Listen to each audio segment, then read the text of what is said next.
ஹர ஹர நம பார்வதிபதஜே. ஹர ஹர மகாதேவ. தென்னாடுடைய சிவனே போற்றி, எந்நாட்டவர்க்கும் இறைவா போற்றி. தனம் தரும் கல்வி தரும் ஒரு நாளும் தளர்வு அறியா மனம் தரும் தெய்வ வடிவம் தரும் நெஞ்சில் வஞ்சமில்லா இனம் தரும் நல்லன எல்லாம் தரும் அன்பர் என்பவர்க்கே கணம் தரும் பூங்குழலால் அபிராமி கரைக்கண்களே. ஆஞ்சநேய மதிபாடலான நம் காஞ்சனாத்ரி கமனீய விக்கிரகம் பாரிஜாத தரு மூலவாசினம் பாவயாமி பவமான நந்தனம்.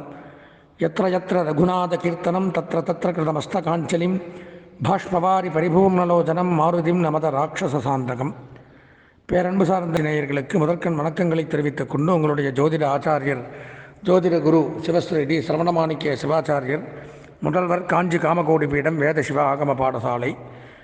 அலைபேசி 98509837. என்னுடைய பணிவான வணக்கங்கள் மற்றும் ஆசீர்வாதங்கள். நாம் வாயிலாக தற்சமயம் காண இருக்கக்கூடிய பதிவு அப்படின்னு பார்த்தோம்னா, வாரராசி பலன்கள் அப்படிங்கிற தலைப்பில் 27/12/2021 முதல் 2/1/2022 வரைக்கும் இருக்கக்கூடிய தினங்களில் நடக்கக்கூடிய நன்மை தீமைகளை பற்றி நாம் இப்போ பார்க்க இருக்கின்றோம். அதற்கு முன்பாக இந்த வாரத்தில் வரக்கூடிய விசேஷ தினங்கள் அப்படிங்கிறத பார்க்குறோம். 30/12/2021 வியாழக்கிழமை தேய்பிறை ஏகாதசி. அதாவது பெருமாளை குறித்து வரங்களை வேண்டிய தினம். மகாவிஷ்ணுவை குறித்து விரதங்கள் மேற்கொண்டு அன்றைய தினம் விரதம் மேற்கொண்டு பெருமாளை வழிபட்டு வந்தால் வேண்டிய வரங்கள் நமக்கு கிடைக்கும். 31/12/2021 வெள்ளிக்கிழமை தேய்பிறை பிரதோஷம். சிவபெருமானை குறித்து வழிபாடுகள் செய்ய வேண்டிய தினம். சிவ வழிபாடு செய்வது மிகவும் உத்தமம். பிரதோஷ காலங்களில் இந்த கடன் நிவர்த்தியாரத்துக்கு, திருமணத்திற்கு, புத்திரபாக்கியத்திற்கு இப்படி அபிஷேக திரவியங்களை நாம் கொடுத்தோம். அரிசி மாவு வாங்கி கொடுக்கலாம், கரும்பு சர்க்கரை வாங்கி கொடுக்கலாம், பில்வேலைகள்னால அர்ச்சனைகள் பண்ணலாம். இதெல்லாம் பண்ணும் பொழுது நமக்கு என்னென்ன தேவையோ அதனுடைய பிரார்த்தனைகளை சிவபெருமான் நிறைவேற்றுவார் என்பது ஐதீகம். அதனால் 31/12/2021 அன்னைக்கு வரக்கூடிய இந்த வெள்ளிக்கிழமை பிரதோஷத்தன்னைக்கு அனைவரும் கலந்து கொண்டு சிவபெருமான் வழிபாடு செய்வது மிகவும் உத்தமம். அதனைத் தொடர்ந்து 1/1/2022 அப்படின்னு பார்த்தோம்னா சனிக்கிழமை ஆங்கில புத்தாண்டு. ஆங்கில புத்தாண்டு அப்படின்னு எடுத்தோம்னால் 22ஆம் ஆண்டு துவக்கம்.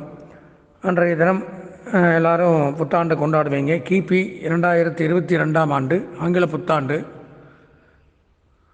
அன்றைய தினம் ஆங்கில புத்தாண்டு அப்படிங்கிறது நடக்குது.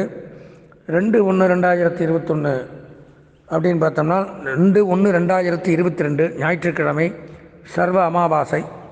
அமாவாசை பித்திருக்களை குறித்து விரதங்கள் மேற்கொள்வது, பித்திரு பூஜைகள் செய்வது, முன்னோர்கள் வழிபாடு செய்வது, இதெல்லாம் நல்லது. அதே மாதிரியே அன்றைய தினம் அனுமத் ஜெயந்தி, ஆஞ்சநேய பெருமானுக்கு பிறந்த நாள், ஆஞ்சநேயர் ஜனித்த தினம். அப்போது ஆஞ்சநேயருடைய பிறந்த நாளை முன்னிட்டு அன்றைய தினத்தில் ஆஞ்சநேயருக்கு வடமாலை சாத்துறது, வெத்தலை சாத்துறது, வெண்ணெய் காப்பு சாத்துறது, இதெல்லாம் பண்ணால் ஆஞ்சநேயர் வேண்டிய வரங்களை, ஆஞ்சநேயர் ஒருத்தர் தான் நவக்கிரக தோஷங்களை நீக்கக்கூடியவர்.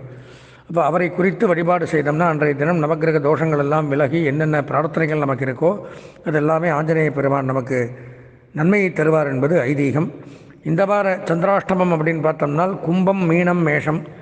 அப்போ அவிட்டம், சதயம், பூரட்டாதி, உத்திரட்டாதி, ரேவதி, அஸ்வதி, பரணி, கிருத்திகை ஆகிய நட்சத்திரத்தில் பிறந்தவங்க இந்த வாரத்தில் கொஞ்சம் எச்சரிக்கையாக கவனமாக இருக்கணும். இறை வழிபாடு மேற்கொள்ளணும்.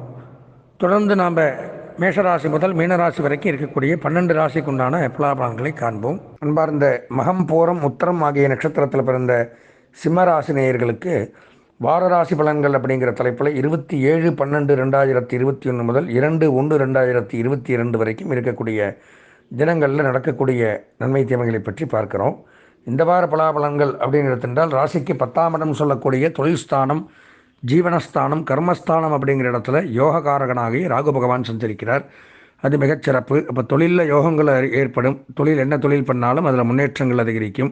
அவங்கவுங்க தொழிலுக்கு ஏற்ப வருமானங்கள் அதிகரிக்கும். அதில் யோகங்கள், லாபங்கள், அதிர்ஷ்டங்கள், பெயர், புகழ், பாராட்டு, கௌரவம், புதியதொரு பொறுப்பு, உத்தியோக உயர்வு, வியாபார விருத்தி, இந்த மாதிரிலாம் நடக்கும். வெளிநாடு போகக்கூடிய அமைப்பு ஏற்படும். வெளிநாட்டில் இருக்கிறவங்க மூலமாக இங்கே நன்மைகள் அதிகரிக்கும். அந்நிய செலாவணி, ஷேர் மார்க்கெட்டிங், பங்கு வர்த்தகம், ஆன்லைன் பிஸ்னஸ், ஏற்றுமதி இறக்குமதி தொழில் சிறந்து விளங்கும். உயர்கல்வித்துறை, வருமான வரித்துறை, வருவாய்த்துறை, revenue department, income tax, sale tax, இந்த மாதிரி வரித்துறையில் வேலை செய்கிறவங்க, கஸ்டம்ஸில் வேலை செய்கிறவங்க, பத்திரப்பதிவுத்துறை, இதில் எல்லாம் பணிபுரியக்கூடியவர்கள் அனைவருக்குமே நன்மைகளும் வருமானங்களும் அதிகரிக்கக்கூடிய அமைப்பு அப்படிங்கிறது ஏற்படுது. அதே மாதிரி உணவகங்கள், ஹோட்டல்ஸ், ரிசார்ட்ஸ், லாட்ஜ், தங்கும் விடுதிகள், உணவு சம்பந்தமான டீ கடை, பேக்கரி, தள்ளிவண்டியில் வியாபாரம் பண்ணுறவங்க, நடைபாதை கடையில் வியாபாரம் பண்ணுறவங்க, புஷ்ப வியாபாரிகள், பழ வியாபாரிகள், காய்கறிகள், பழங்கள், பால், அதே மாதிரி மளிகை திரவியங்கள், மளிகை சாமான்கள் வியாபாரம் பண்ணுறவங்க, நாட்டு மருந்து மூலிகைகள்லாம் வியாபாரம் பண்ணக்கூடியவர்களுக்கெல்லாம் நன்மைகள் சற்று கூடுதலாக உண்டாகக்கூடிய அமைப்பு அப்படிங்கிறது ஏற்படுது. ராசிக்கு 7ஆம் இடம் அப்படின்னு சொல்லக்கூடிய இடத்துல குரு பகவான் சஞ்சரிக்கிறதுனால மிகச்சிறப்பு. கலத்திரஸ்தானத்திலே குரு இருக்கிறதுனால கண்டிப்பாக அவசியம் திருமணம் நடக்க வேண்டிய ஒரு நேரம் அப்படின்னு வச்சுக்கலாம். திருமணத்தடை விலகி விரும்பிய வரனை கண்டிப்பாக அடையக்கூடிய அமைப்பு. ஒரு 2 வீட்லேயுமே பிரச்சனை, நம்ம லவ் பண்ணுறோம், கல்யாணம் ஆகலை, அவங்க எதிர்ப்பு இங்கே எதிர்ப்பெல்லாம் இருந்துருக்குத்தனால இப்போ அந்த தடைகள்லாம் விலகி 2 பக்கமும் ஒத்துண்டு கல்யாணம் அவங்களே நடத்தி வைக்கிற அமைப்பு அப்படிங்கிறதெல்லாம் ஏற்படும். சிம்மராசிக்கு திருமண யோகம் வந்தாச்சு. அதே மாதிரியே வம்சவருத்தி, குழந்தைகள் ஏற்படக்கூடிய அமைப்பு. குழந்தைகள் ஏற்கனவே இருந்தால் குழந்தைகள் மூலமாக மகிழ்ச்சிகரமான சம்பவங்கள் நடக்கும். அவங்க மூலமாக சந்தோஷங்கள் உண்டாகும். பொன் வாங்கலாம், பொருள் வாங்கலாம், ஆடை ஆபரணங்கள்லாம் வாங்கக்கூடிய அமைப்பு. வீட்டுக்கு தேவையான அனைத்து விதமான பொருள்களையும் வாங்கி மகிழக்கூடிய அமைப்பு ஏற்படும். சொந்த பிஸ்னஸ் பண்ணுறவங்களுக்கு நன்மைகள் கூடுதலாக உண்டாகும். பழைய கடன்களை எல்லாம் நிவர்த்தி செய்யலாம், நகையெல்லாம் திருப்பலாம், இந்த மாதிரி யோகங்கள்லாம் ஏற்படும். அதே மாதிரியே ஒரு பியூட்டி பார்லர், அழகு நிலையங்கள், காஸ்மெட்டிக் பொருள் வியாபாரங்கள், அழகு நிலையம், முடி திருத்தகங்கள், உடற்பயிற்சி கூடங்கள், விளையாட்டு மைதானங்கள்லாம் வச்சு நடத்தக்கூடியவர்களுக்கு நன்மை அதிகரிக்கும். எலக்ட்ரிக் பொருட்கள், எலக்ட்ரானிக் பொருட்கள் வாங்கி மகிழலாம். இது சம்பந்தமான வியாபாரம் பண்ணக்கூடியவர்களுக்கும் நன்மை சற்று அதிகரிக்கக்கூடிய அமைப்பு அப்படிங்கிறது ஏற்படுது. 6ஆம் இடம் சொல்லக்கூடிய ரிணம், ரோகம், சத்ருஸ்தானத்தில் புதன், சுக்கிரன், சனி 6ல் நல்லது தான் பண்ணுவார். அதனால் இரும்பு சம்பந்தமான தொழில் பண்ணக்கூடியவர்கள் மிகச்சிறப்பானது ஒரு முன்னேற்றத்தை அடையலாம். தொழிற்சாலைகள், factory, foundry, industries, oil mill, petrol bunk, தோல் தொழிற்சாலைகள், பிளாஸ்டிக் பொருட்கள் வியாபாரம், வாகன ஓட்டுநர் நடத்துனர்கள், வாகன பணிமனை வைத்திருக்கக்கூடியவர்கள் இவங்கெல்லாம் நன்மைகள் அடையலாம். சுக்கிரன் 6ல் மறைஞ்சிறதுனால வங்கி ஊழியர்கள், கொடுக்கல் வாங்கல், ஆபரண தொழில் பண்ணுறவங்க, கணவன் மனைவிக்குள்ள பிரச்சனை இதெல்லாம் இந்த வாரத்தில் ஏற்படும். இந்த மாதிரி தொழில் பண்ணுறவங்களுக்கும் பிரச்சனை ஏற்படும். புதனும் 6ல் இருக்கிறதுனால கல்வி பயிலக்கூடிய மாணவர்களுக்கு மந்தமான சூழ்நிலை ஏற்படும். தனியார் துறையில் வேலை செய்யக்கூடியவர்கள், ஐடி கம்பெனி, ஆன்லைன் பிஸ்னஸ்ஸு, தகவல் தொழில்நுட்பம், trading company, marketing agencies, business பண்ணுறவங்க, ஆடிட்டிங், அக்கௌண்டண்ட்டு, எழுத்து, பேச்சு, சினிமா, ஜோதிஷம் இந்த மாதிரி தொழிலெலாம் கொஞ்சம் எச்சரிக்கை, கவனம் தேவை இந்த வாரத்தில். 5ஆம் இடத்துல பார்த்தோம்னா சூரிய பகவான் பூர்வ புண்ணியஸ்தானம் வலுப்புறது. ராசிநாதன் 5ஆம் இடத்துல குருவுடைய வீட்டில் இருக்கிறதுனால மிகச்சிறப்பு. பூர்வீக சொத்துக்கள் லாபம். தகப்பனார் வழி சொத்துக்கள் ஏதாவது பிரச்சனை, வில்லங்கம், விவகாரம்லாம் இருந்தால் நமக்கு சாதகமாக நடக்கக்கூடிய அமைப்பு அப்படிங்கிறது ஏற்படுது. தகப்பனார் பதவியில் இருந்தால் பதவி உயர்வுகள், பாராட்டுக்கள் குவிந்த வண்ணம் இருக்கும். அரசு உத்தியோகம், அரசு தொழில், அரசியல்வாதிகளுக்கு நன்மை கிடைக்கும். அரசு பணிக்காக விண்ணப்பிச்சிருக்கிறவங்களுக்கு அந்த அரசு பணிங்கிறது கிடைக்கக்கூடிய வாய்ப்புகள் இப்போ சாதகமாக இருக்குது. ராசிக்கு 4ஆம் இடத்துல செவ்வாய், கேது. அதனால் சகோதர சகோதரிகளுக்கு உடல்நலம் பாதிப்பு, மருத்துவ செலவுகள், தேவையில்லாத விபத்துக்கள், இரத்த விரயங்கள், அறுவை சிகிச்சை இந்த மாதிரி வரலாம்.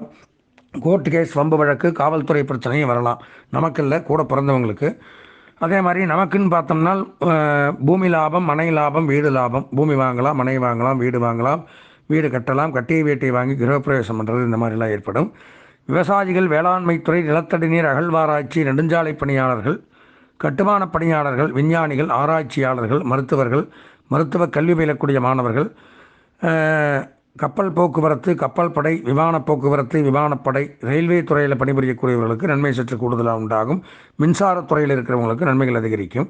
கேது இருக்கிறதுனால ஆன்மீகத்துறை, அறநிலையத்துறை, சட்டம், நீதிமன்றம், காவல், இராணுவம், சினிமா, விளையாட்டு இந்த துறை சிறந்து விளங்கும். பொதுவாக சிம்மராசி அப்படின்னு எடுத்திருந்தால் இந்த வார பலாபலன்களில் ஒரு 95% நன்மைகளை பெறக்கூடிய ராசியாக விளங்குது. இந்த வாரம் அதிர்ஷ்டமான வண்ணம் பச்சை, அனுகூலமான திசை மேற்கு, அதிர்ஷ்டமான எண் 7, வணங்க வேண்டிய தெய்வம் பைரவர். எனவே பைரவரை வழிபட்டு இந்த வாரத்தை இனிமையான வாரமாக மாற்றிக்கொள்ள ஆசீர்வதித்து விடைபெறுகின்றேன். நன்றி, வணக்கம். ஸ்ரீ குபேரன் டிவியை பார்த்தமைக்கு நன்றிகள். மேலும் இது போன்ற தகவல்களை தெரிந்து கொள்ள ஸ்ரீ குபேரன் டிவியை சப்ஸ்கிரைப் செய்யுங்கள். மறக்காமல் பெல் ஐக்கானை கிளிக் செய்யுங்கள்.